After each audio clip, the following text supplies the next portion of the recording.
On va parler de la découverte de la cellule. Classe thématique de 6e. La cellule est unité de structure fonctionnelle et reproductrice constituant toute la partie d'un être vivant. Chaque cellule est une entité vivante qui, dans le cas de l'organisme multicellulaire, fonctionne de manière autonome, mais coordonnée avec les autres. Les cellules de même type sont réunies en tissu ou même réunies en organes. La théorie cellulaire implique l'unité de tout le vivant. Tous les êtres vivants sont composés de cellules dont la structure fondamentale. Robert Hooke découvre deux cellules mortes dans du liège. Ces cellules lui font penser aux cellules de monastère d'où le nom. Puis il observe des cellules dans des plantes vivantes en utilisant le premier microscope. Matthias Schleiden conclut que les plantes sont constituées de cellules et que l'embryon végétal provient d'une seule cellule. Voilà deux cellules.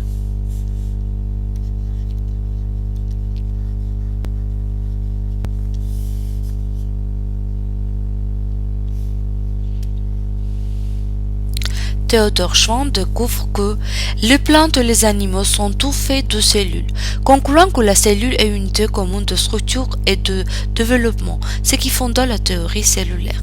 Il donna son nom aux cellules de Schwann.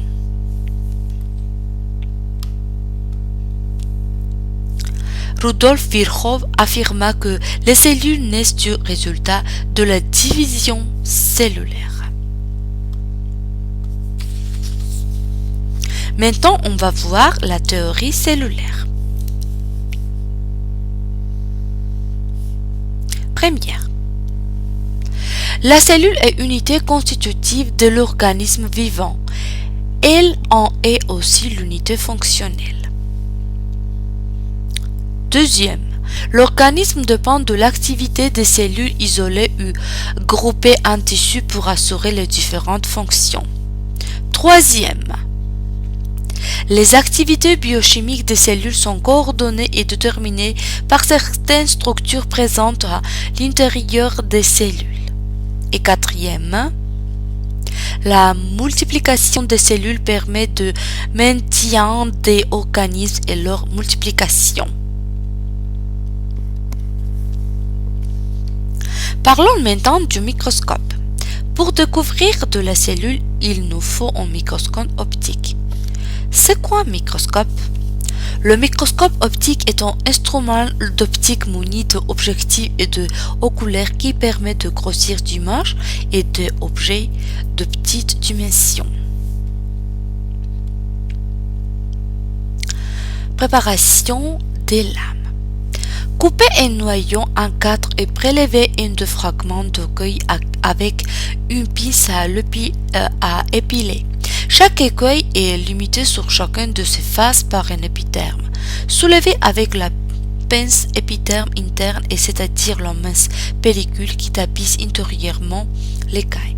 Découper avec des ciseaux font un fragment de quelques millimètres de côté et les déposer sur une lame dans une goutte d'eau et recouvrir d'une lamelle. Voilà la cellule.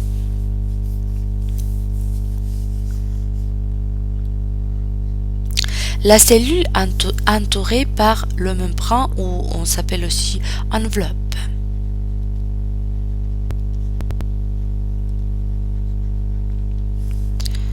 Au centre de la cellule, on trouve le noyau.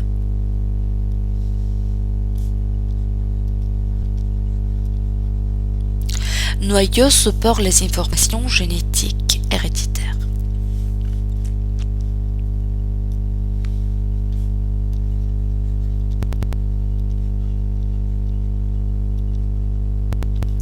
Dans le cytoplasme, on trouve le petit organite.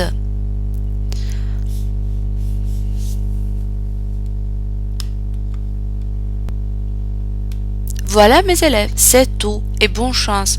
On va continuer nos expériences dans les laboratoires. Merci.